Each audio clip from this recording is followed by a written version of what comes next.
Bonjour et bienvenue sur le podcast Un caillou dans la chaussure.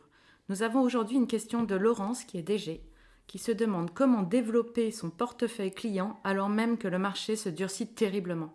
Question fréquemment posée dans un environnement hyper concurrentiel, Laurence, rassurez-vous. Je vais vous proposer seulement 3 angles de réflexion, même s'il y en a sûrement beaucoup d'autres. Le premier, ce sera mon préféré, car il oblige une analyse globale de l'entreprise, de sa situation actuelle, et amène en général à retravailler totalement la vision stratégique et la déclinaison dans tous les métiers, donc forcément ça me passionne. Il s'agit à ce moment-là d'étendre votre cible par un écosystème à côté.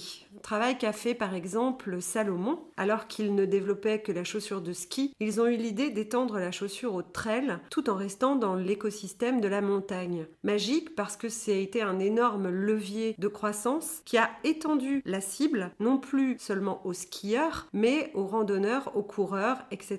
Ils ont développé tout le pan du footwear chez Salomon, qui est devenu une activité à part entière. Donc c'est hyper intéressant de travailler tout ce qui tourne autour de votre écosystème et autour de votre cible. Ça donne une vision stratégique nouvelle, une dynamique nouvelle, et de la crise naît une formidable opportunité de se développer. Le deuxième angle pourrait être tout simplement d'élargir le nombre de clients sur votre cible actuelle par une approche qui va être différente. Il s'agirait là plus de chercher à ramener au même endroit votre cible et de chasser en bande. Alors, vous connaissez mon amour pour la vie des animaux, mais là encore, les animaux ne nous ont pas attendus pour avoir des stratégies de chasse. Ils chassent souvent la même cible à plusieurs. Et l'exemple que je vais vous donner, c'est celui des baleines, des requins, autour des sardines, avec les oiseaux, les fous du Cap. Ensemble, ils se réunissent, agissent chacun à leur tour sur la même cible pour ramener au même moment et au même endroit un nombre plus important de poissons, en l'occurrence des sardines. Si je vous donne un exemple, ça veut dire qu'il faut penser différemment. Il faut penser avec des concurrents ou en tout cas avec un écosystème à adresser des clients. Ça se fait de plus en plus. Je vais vous donner un exemple extrêmement basique. Partez d'ailleurs souvent d'une contrainte ou d'une contrainte économique pour en trouver